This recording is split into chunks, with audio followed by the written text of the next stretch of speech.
again, friends, and welcome to another edition of The Haunting of KGGO.com. It is a KGGO.com exclusive during the month of October. As you know, we talk to different paranormal investigators throughout the state of Iowa, talking about haunting and weird crap here in the state of Iowa. Today on the show, we're being joined by Marco Alvarez. He is, I don't know, actually, no, what is your position with Henry County Paranormal? Are you like the founder, the lead investigator, CEO? Well, yeah.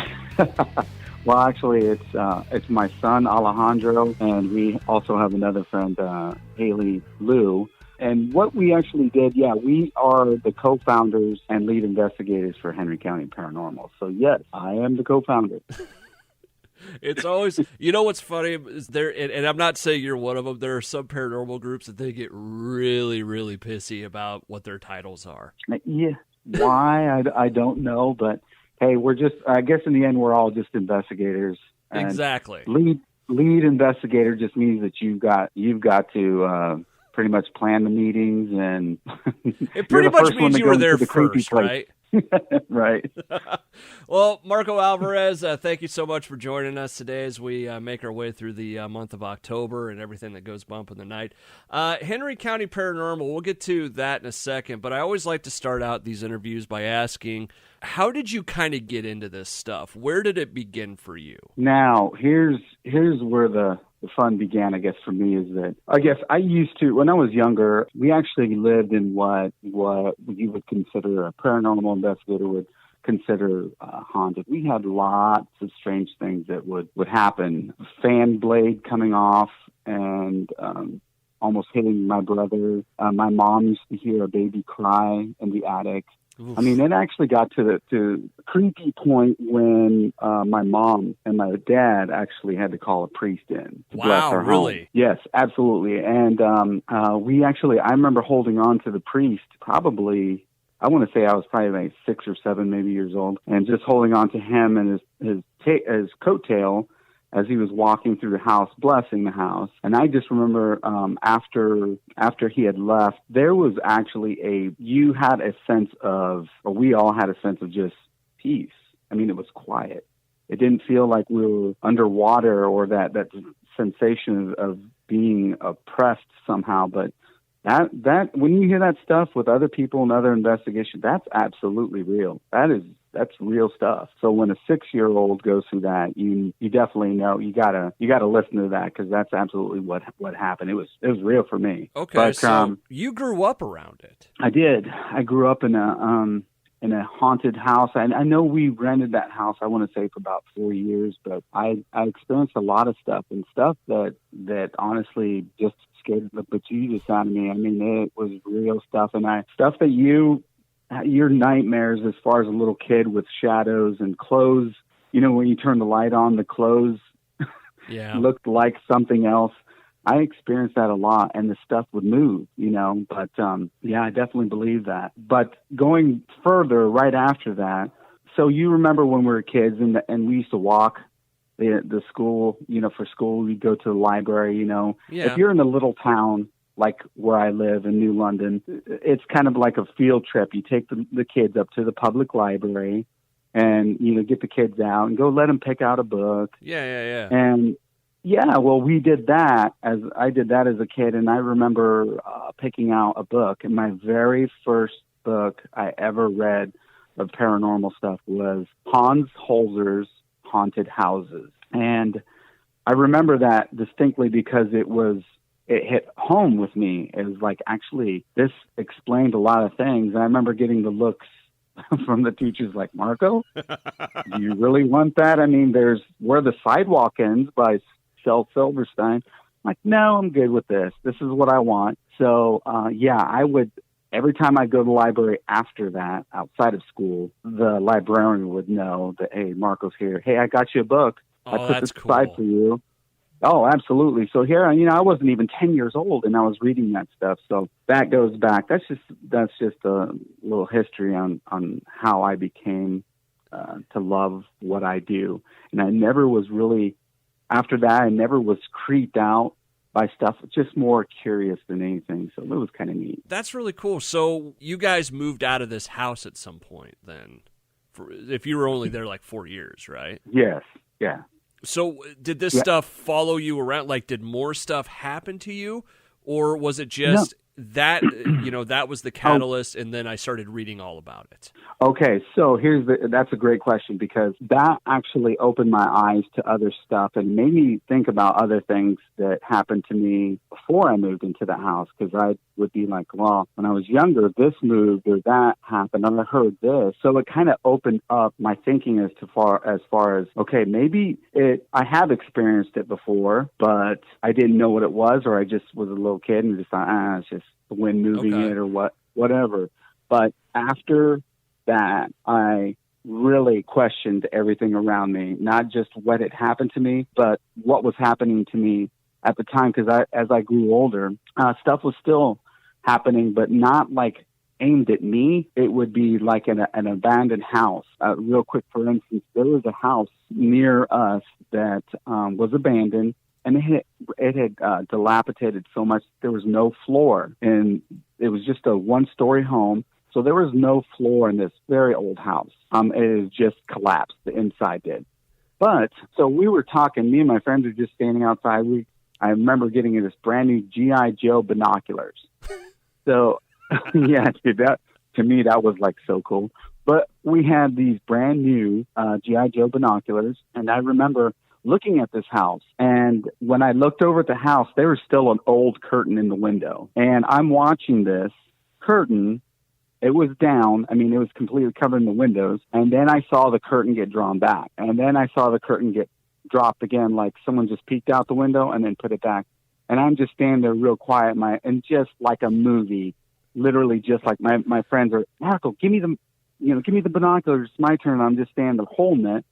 And then they're like, what's going on? And I told them, they're like, oh, of course, kids aren't going to believe your friends aren't going to believe you. But I knew what I saw, and I knew, and I told my parents about it. They're like, there's no floor. There's no way nobody can be in there. There's no floor. Yeah. So this stuff, like I said, it just opens you up to other situations around you as far as that goes. It makes you question a lot of things.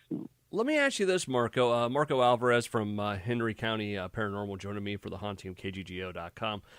What did your parents think about this stuff? Because if they've got random, 10-year-old that's reading all these books and seeing ghosts and stuff, what did they say? My mother's from Mexico. So that is a very spiritual and very devout religious upbringing that she got. But she definitely believed in, and she still does to this day. She's 80 years old, and she still believes that there is dark people out there as far as evil, and good, and there are people that I know. My grandmother was what they call in Mexico culaderia, which is someone that heals through herbs and rituals and so she kind of like an Indian, like I don't know what we would call them, but like a healer, I guess. But my grandmother did a lot of that.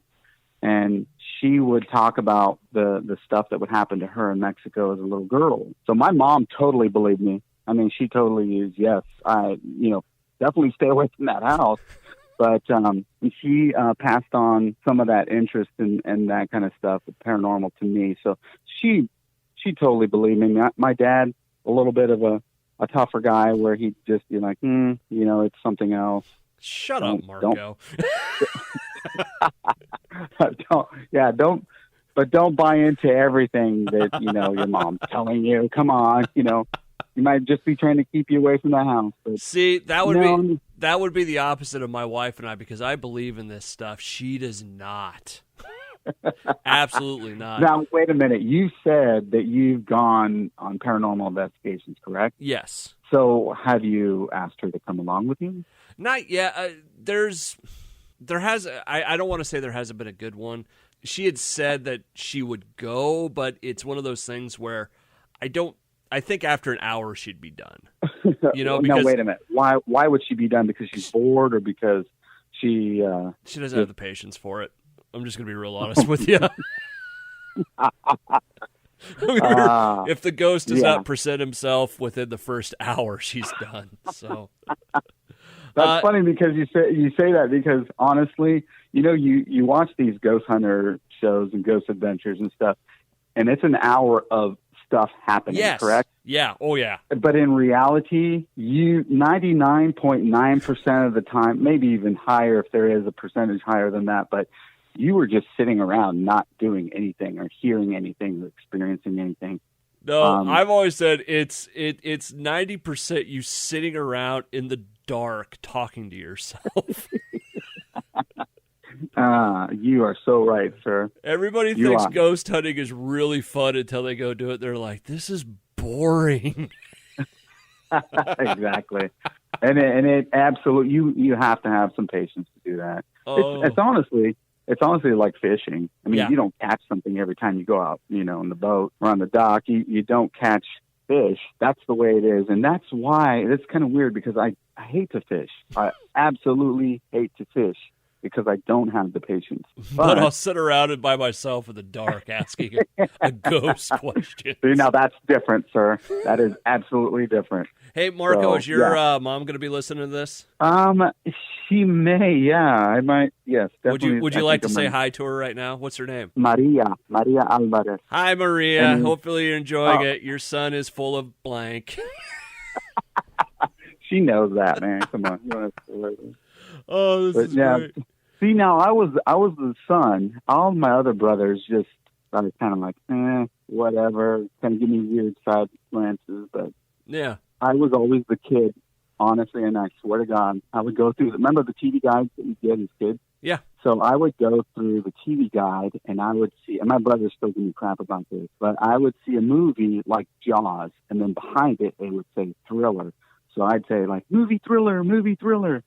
Because I was excited about it. And of course, I'm 10 years old, and I sound like I don't have a brain, but that's what got me to watch. Not just that, but obviously I get excited about stuff like that. My brothers still give me crap about that. Like, movie thriller. Right. Okay, guys, I was 9 years old. Those jokes never go away. Right.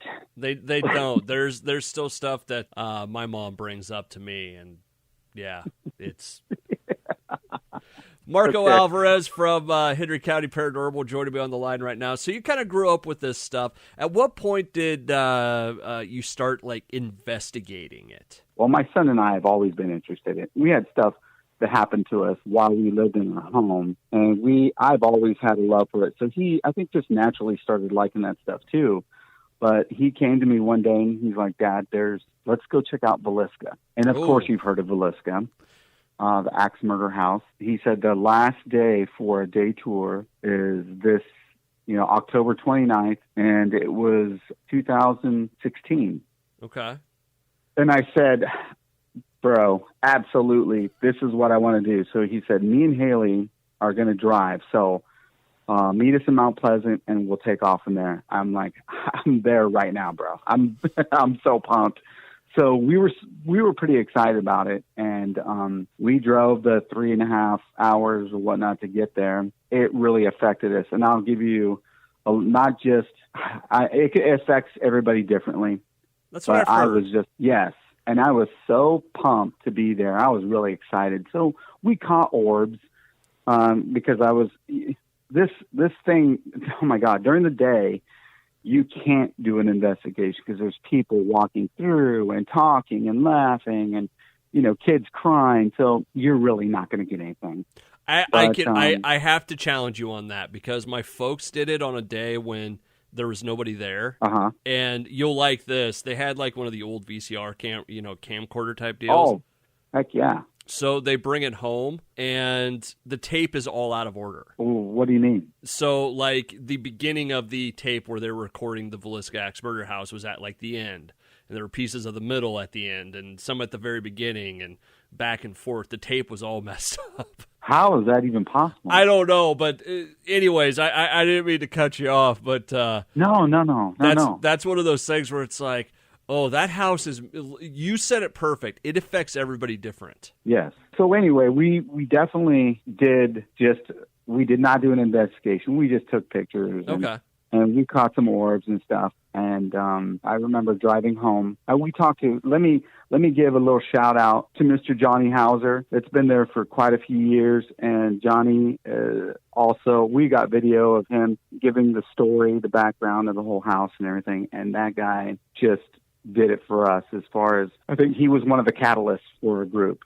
Not knowing that he was, but because he talked about doing investigations there quite a bit for anniversaries of some of the people that had passed away, their birthdays, or the anniversary of the death day. But we got home that night, and I dropped my son off. I live a little further down the road, maybe 9 miles from Mount Pleasant, and my son called me within 30 minutes, and he said, "Dad, how about we start a group?" And it's so funny because I said, I was literally getting ready to call you and ask you if you want to do that.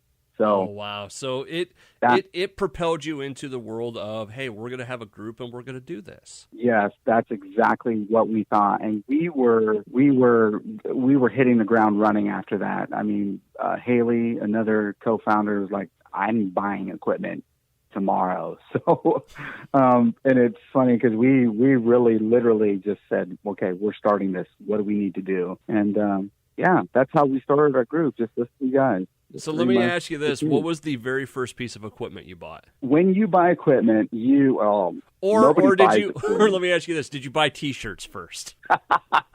No, we did not. And it's funny that you mentioned that because I was going to ask, does every paranormal group have a black T-shirt? Is that a prerequisite? Because I just got new shirts, and I was asking my T-shirt guy, because every group has a T-shirt guy. Yeah. I was like, dude, why do we have to have black with white? I mean, or even black and green? I said, can we go white with, I don't know, rainbow colors? Or he said, I would really love to see you do that because the other stuff is just getting old. So, but anyway, no, the first piece of equipment we had literally was just a handheld camera, which I already owned. Okay. And a voice recorder. That's what I went to go buy, was a voice recorder from Walmart, a laser temperature reader. Okay. A thermometer. So I went to Lowe's to get that.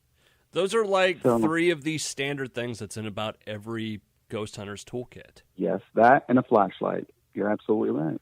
Oh, you got to go candlelight, Marco. Not if you're investigating an abandoned oil well, then you cannot have a candle. Or if you really want to surprise people, break out a road flare sometime. Oh my God, no! Do not use. This is going out to all future paranormal investigators. Do not take road flares with you. Or at least be the guy with a lantern. Now that's kind of cool and creepy. How is there not one ghost hunter that doesn't carry around his lantern? Who knows? But that is still kind of, now maybe around the holiday season. Well, holiday, I mean Halloween for us. Yeah. But that would be kind of neat. I think that the ambient light or the candlelight just doesn't. Okay, whatever you say, Marco. You're the expert here. Marco Alvarez from Henry County Paranormal joining me right now. So you guys get a couple pieces of equipment, want to start a group. Where did you go? How did things go from there? When you first start, you don't have at least we didn't, because we didn't know what we were doing as far as how to branch out and how to network with other groups. The first thing, what's the first thing you think of with death, and where do you think you would go? Graveyard. Besides, very good. So New London, where I live, actually has 3 cemeteries. You got a modern day one, which is off the highway. Okay. Modern day, I mean anything that anybody has died from 1900 up to the present, it's buried there. And then you have an older one, which is, obviously, definitely, I'm not going to give you any dates, but I think there was one, even a Civil War one, but it's very, very old. So we hit those at night. And we got some good EVPs. And EVPs, for those who don't know, are electronic voice phenomena, which is that's where your voice recorder comes in, and it will record voices that the human ear can't pick up, or you just can't hear it. But we were asking questions, and we were in the middle of this cemetery. And yes, we could hear cars go by, But when you hear a voice actually give you an intelligent answer and it's not your voice or anybody in the two investigators with you, then that kind of gives you chills, But that's what we did. We kind of just went to the local cemeteries, and then we would start talking to people. It's really cool when you have your T-shirt, your black T-shirt, and you're wearing it somewhere, and somebody says, "Oh, you're a ghost hunter, huh?" And I'm like, "Yeah." Well, have you checked out this place? And then you start getting some ideas on where to go. But yes, then came the Farrars, then came the Edinburghs and other places. But that's how we started, like that. Very, very small. Let me ask you this: your first EVP you got, what was your reaction? Well, I'm not going to swear on the radio, but it was oh crap, but a deviation of that, because you see this on TV, right? Yeah. Again, Zach Bagans, of course, and Jason Hawes, and they get these EVPs, and you're like, okay, that would be cool to get that. So we did that. We did our investigation. We didn't actually listen to it right then and there. We came back to my house, and we sat around, and we were just going over some stuff right away. We heard Haley ask, like, what did you do? What did you do in your former life? And it came back, pastor. We heard that through the EVP, pastor. Really? And that's cool. so we actually walked around the cemetery, and we found a pastor's headstone, like maybe 25 feet from where we were at. And of course we went back that night, and I said, this is where we heard it, and this is what we found. And we definitely got the oh crap and the chills. But when we heard it at my house, it was pretty awesome. We were pretty excited about it. Oh, that is and going through that evidence, like the first couple times, you're a little bit afraid because you're like, what if we did get something? Yes. Do you remember that feeling? Oh my God, yeah. Because you're just like, what if I hear I'm going to kill you or I'm coming for you? Yeah, that would freak anybody out. But what the? Exactly. So, that one word, just pastor, did it for us, and we just kept going with that. I love it. I love doing that. It's cool when you come across people that legitimately love doing this, and I can tell you really do like it. Oh my God, yeah. Marco Alvarez from Henry County Paranormal on the line with me. Let's fast forward a bit. As you're looking back at it, what's one of the places you go back to and think, wow, I can't believe what happened there? Okay, so I probably would have to go back to last year. I think this was the biggest piece of evidence that we got. But we were at Edinburgh. So check this out. So when I think everybody knows what the perfect storm for something is. But that night, we had a tornado warning. We had a full moon. I think there was a meteor shower. And there was something else. I can't remember. It was more than the trifecta, but 3 things big like that happened. So we were like, okay, something is going to happen tonight. Something is going to happen tonight, and we just don't know what it is. But we were all, and if you've ever been to Edinburgh, you know that there's a safe house away from the main building. So we had just kind of, everybody took a break from investigating. It was pretty quiet. There was nothing really going on, even considering we had a tornado warning. Things had kind of died down. But I had left a voice recorder inside the building. So I left it in there. So I told the group, okay, I'm going to run ahead of you guys and grab this, and we'll kind of go over it. And they're like, cool. So they were still talking, walking maybe 20 feet behind me. I went and grabbed it, opened the door, and it was, of course, the door slams. It's really loud in the building. But it was just me. I was just grabbing my stuff. And I hear the door open, and one of the investigators, Leah, she yells up, "Hey, Marco." I'm like, "What?" She goes, "Were you just downstairs?" I'm like, "No, I'm up here getting the voice recorder." She goes, "That light just came on to the room that's right to the left, and I believe it's the room that was where Zach Bagans had his, like, a meltdown, I guess, with, it was like Zach Bagans has a meltdown everywhere, Marco. Okay, well, let's be real honest here. That's true. Those mouse farts, very scary. Yes, I think his gel for his hair actually came squirting out a little bit there. But so in Edinburgh, you have something happened. What happens next? Okay, so they asked me, okay, was that you downstairs? I'm like, no, I'm literally up here grabbing my stuff. So we ran down to the room where the light had come on. And of course, we're sitting there playing with it, and it's the light switch. And old buildings have these old switches that you really have to lift up because they've been painted over so many times or whatnot. But they were really hard to turn off and on. But it absolutely had come on. Oh, wow. That was one of the big things that happened to us. And the neat thing about it is that we all as a group got to experience. It wasn't just one person, well, yeah. I saw a shadow over there. But the other one that happened was actually the same building, but it was, I think, a year before or even 6 months, but we actually caught a shadow figure. And that's on our website, and you're going to have to come check it out. But there is a shadow figure that's caught in the doorway. But those were the two. Edinburgh hasn't let us down. We have gone there, like I said, a few times, and we usually get some good stuff.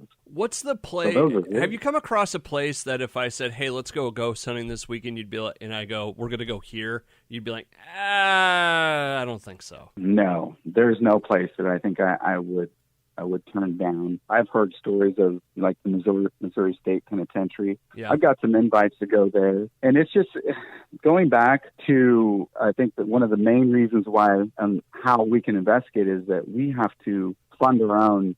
I mean, we don't get any grants from the government or, I'm not going to ask for a loan for equipment from the bank for ghost hunting because that just wouldn't go over very well. But we have to fund our own stuff. So, if you get a profit sharing check at work or you work extra hours somewhere, then you can afford to do that stuff. But it's pretty pricey. If you're not already in money, it can be it's like golfing. You can have a piece of crap equipment and golf, or you can go all out and get some real expensive stuff. It's not a hobby for me. It's a love, but definitely it can be very expensive because you want good quality stuff. Okay. So where do you want to go hunt? Okay. I mean, you've got like three of the big ones here in Iowa right now between Villisca, Edinburgh, and Farrar. Mm-hmm. Where do you want to go? I crossed one off my list here not too long ago, and that was Waverly Hills in Louisville, Kentucky. Oh, that's cool. It was cool in the sense that it was a beautiful building, nice, big, old, gorgeous building, and to walk around was awesome. We actually had, I think it was full moon, but it was a beautiful warm night. And it was actually, again, the last night of investigating for Waverly Hills before they switched over to Halloween mode and didn't do investigations at night anymore. But I got to tell you, I was a little let down. We didn't have much of anything. We actually joined a couple of groups. Of course, Riverside had a couple of members go with us, and there was we were going to have Will Conkle from Farrar, but he ran into some family issues that absolutely we said, go take care of your family. You don't need to go do this, but he couldn't make it. But there's your Farrar reference for the haunting of KGGO.com this week. Running joke. There's only been like one episode of this that Will or Farrar has not been mentioned. Oh, my God. Well, I'm dropping his name because to me, that guy, and we can go, Will, and I could talk about that guy. He's another, I like to look at him as a mentor for me because I've been able to call him day or night and, with questions, and he has helped me through a lot of stuff. And I love that guy. Him and Jackie are great people. I love him. He is like my big brother. Literally, he's 7 feet tall. Yeah, he really is. He could be cousins with Sasquatch. I'm mostly friends with him so I can get closer to his wife, but... But that was the place that I thought, okay, stuff's going to happen. Waverly Hills, big name, and it was actually, like I told my girlfriend, it was beautiful. It was a quiet night. We sat on the roof. I didn't experience too much of anything, really. I mean, it was a great building. I mean, like I said, beautiful, but nothing really out of the normal paranormal stuff that would happen. Not even orbs or it goes back to that whole line of fishing. Some days you catch all the fish, and some days you get nothing. You go home hungry, or you have to stop in and get something to eat. And that's what happened.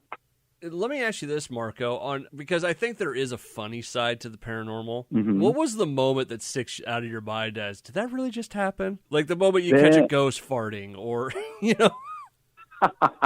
there's always that moment in an investigation where you have to laugh. There is, and we don't have really outtakes as far as what we've done. I think we go into it like kind of serious, but yes, funny stuff happens, but nothing really that stuck out. I know we've forgotten equipment when we get there, or I thought you brought it. Nope, I thought you did. Okay, let me rephrase.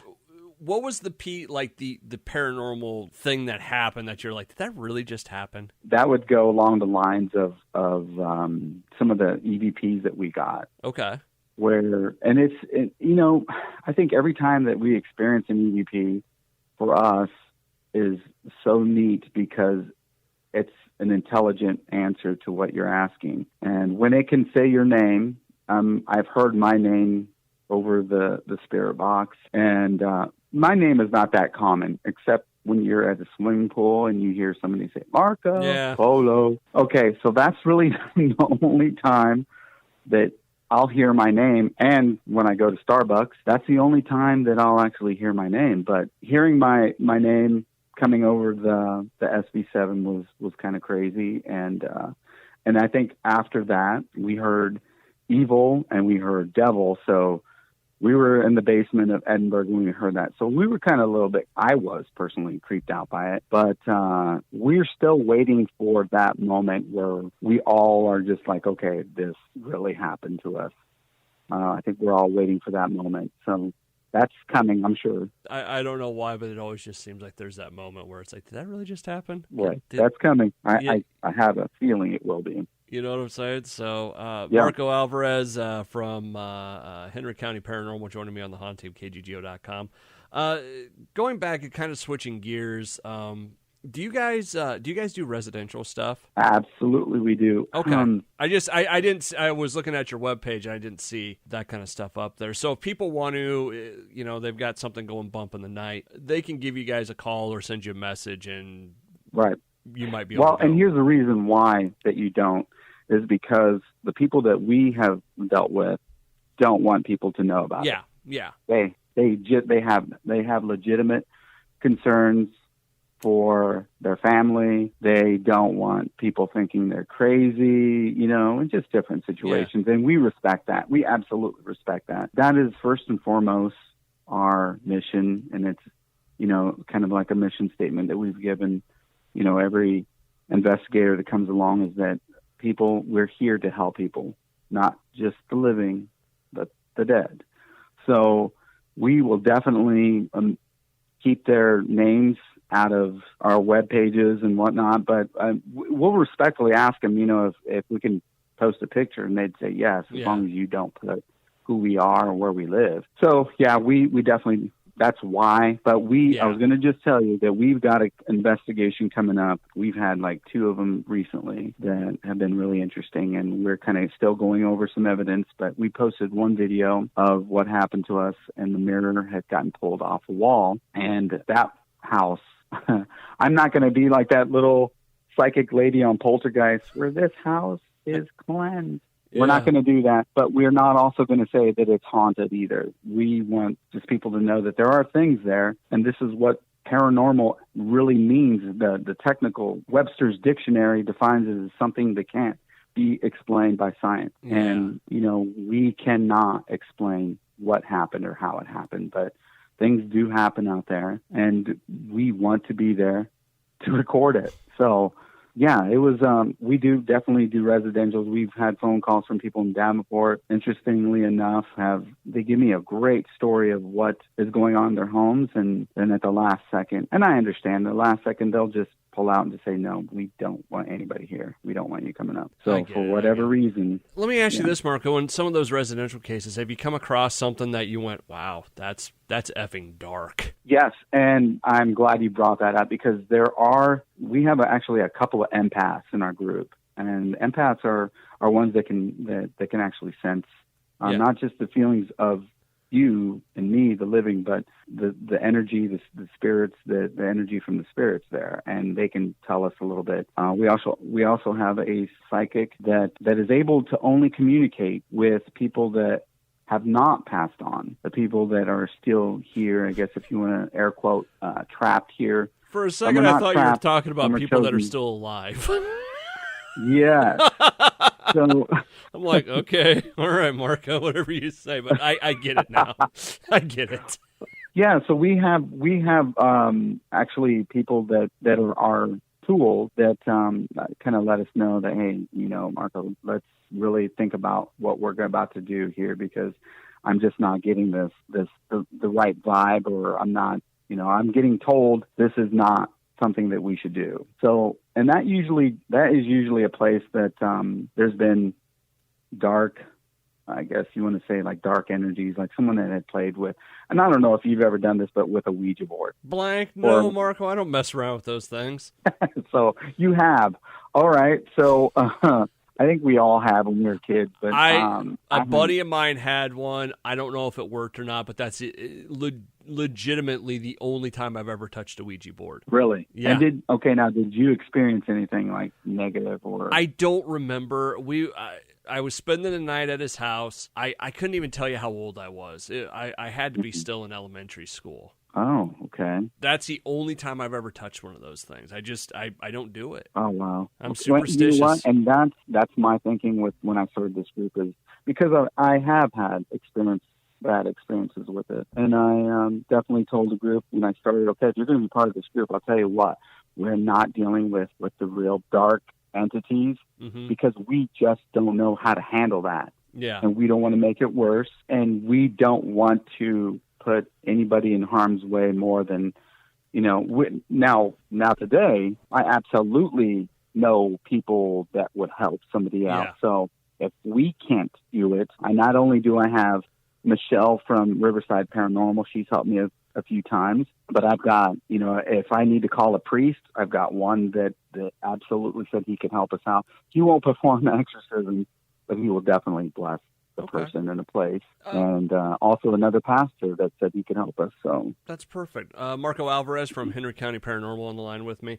As we get ready to wrap up here, Marco, since you guys are, you said 2016 was when you guys kind of came around. Mm-hmm. For those folks out there that maybe they're thinking about doing this, what's the one piece of advice you'd pass along to them? Definitely research what you're going to be doing. And not by research, I don't mean watch Ghost Adventures and Zach Bagan's their favorite topic. But every group that I've ever talked to, not just on the phone or email, but face to face, and just got to, ask questions. Network before you even get started, and talk to other groups and ask them, hey, so just like what you did today, that's perfect. I mean, that's what I would have done. Ask them, their experiences, what to do, what not to do. Do T-shirts come in different colors? Can I break from the norm? Just different questions, and just ask questions, because what you're going to be doing and how you're going to be doing that is going to affect somebody other than yourself. You can definitely change a person's life for the better or for the worse. It's how you handle it. And we go in as a group with respect, and again, not just for the person that's living, but for the person that has passed on. If you really truly believe in the paranormal and the supernatural, that there is a veil that we all have to cross. Everybody that is going to pass away. And this, to me, is just reassurance that we do go on and we do continue. So I would definitely, my words of advice, go speak to other groups and other people that believe in what you do, and just look stuff up. That's really the short of it, I guess. All right. Marco Alvarez from Henry County Paranormal. We'll have all your guys' information up on the page. And if people do want to contact you, they can do so, correct? Absolutely. Our email address, my actual phone number is up there. So if anybody needs any help with anything, and again, we are out to help people. We're not out to have our own show on Travel Channel or anything. We're legitimately out to help people. If you had a show on one of the channels, it wouldn't be your own story. So Now, wait a minute. Here, I have a question for you. Would you ever go on a paranormal investigation with us? I'm inviting you. Would you come along? yes, I would. I love going with other groups. I've been asked to be a part of groups, but and this is my answer, and it's not like a bad thing. I don't have the time to devote to it that it deserves. Mm-hmm. You know, between radio, a 5-year-old, a couple side jobs, and you know all this other stuff. It's like it's a full-time job, and you have to love it. And I do love it, but I don't have the time to say, hey, I'm going to sit down and listen to 8 hours of audio every night. You know. Exactly. Oh, I'll tell you what. If you want to don't do that after you've had a long day of work, because you'll fall asleep and you won't hear the actual evidence. So do it when you're wide awake, when you're listening to evidence. But yes. Hey, can I give a quick shout out to my group? Yeah, actually, absolutely. Go ahead. Okay. Well, I'd like to say hi to my co-founders, Alejandro Alvarez, my son, Haley Lou. My original first member was Talisa. Her brother, Joe, her son, Avery, and then we have Jessup, Leah, and Nikki. So shout out to my group, Henry County Paranormal. All good folks, I hear, except for Talisa. She's no, a don't do that to me. She is a great person. I've heard She's things. an awesome person. Especially what you were talking about before the show. I quote, pain in the... You are wanting to get me stabbed, aren't you? Yes, absolutely. He's a great person. Marco, we appreciate it. We'll have all your guys' information at the bottom of the page. Good luck to you and your team, and I'd love to come out with you guys sometime. And you are absolutely welcome anytime, and I'm going to shoot you an email, let you know when stuff's available for us so you can come along. We'd love to have you.